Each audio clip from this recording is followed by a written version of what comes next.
প্রথমে জানাই সবাইকে বিজয়া দশমীর শুভেচ্ছা। আজকে মা ছিলেন 3 দিন আমাদের মর্তলী থেকে পৃথিবীতে এসেছিলেন, আমাদের সবার খুবই আনন্দ হয়েছে। কিন্তু আজকে বিজয়া দশমীর দিন মা চলে যাচ্ছেন, আমরা আসলে খুবই শোকাহত, খুবই কষ্ট লাগছে আমাদের। 3 দিনের মধ্যে মা আমাদেরকে অনেক আশীর্বাদ দিয়েছেন, আমরা 3 দিন অঞ্জলি নিয়েছি, প্রণাম দিয়েছি মাকে, আমাদের খুব ভালো লেগেছে। কিন্তু মা যে এখন চলে যাচ্ছেন আমরা খুবই কষ্ট পাচ্ছি। আমরা আর আগামী 1 বছর পরে মা আবার আসবে, সেই অপেক্ষায় আমরা রয়েছি।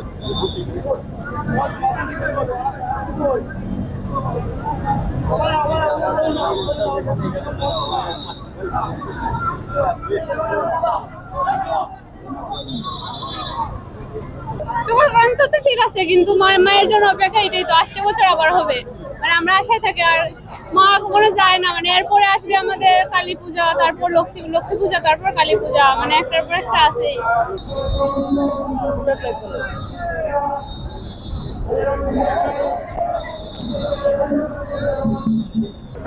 শোকাহত তো অবশ্যই। মা প্রতি বছর আসেন 5 দিনের জন্য। এই সারা বছরের অপেক্ষার অবসান বিজয়ের মাধ্যমে এই অনুষ্ঠান অনেকভাবে হয়তো দল মত ধর্ম নির্বিশেষে এটা উদযাপন করা হয়, এবং আমরা এই আনন্দের মাধ্যমে সারা বছর যেন এই আনন্দে ধরে রাখতে পারি, দলমত নির্বিশেষে আমরা সবাই একসাথে বসবাস করতে পারি। অবশ্যই বাংলাদেশে সবসময় এটা হয়ে আসছে, এবং এটাই যেন বজায় থাকে, মায়ের কাছে এটাই প্রার্থনা।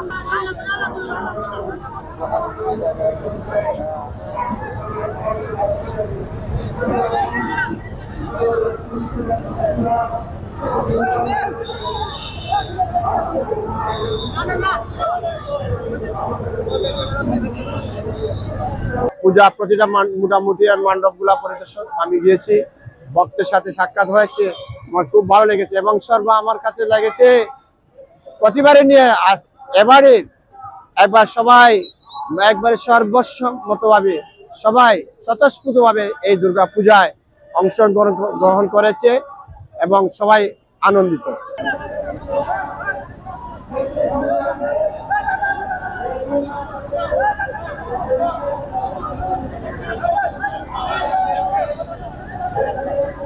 দেশ থেকে এই যে আন্দোলন এই সমস্তগুলো যাতে তিনি উঠাই আনেন, সবার মনে যাতে তিনি শান্তি দেন, এই জন্য মার কাছে সবসময় প্রার্থনা করি, সবার যেন মঙ্গল তিনি করেন।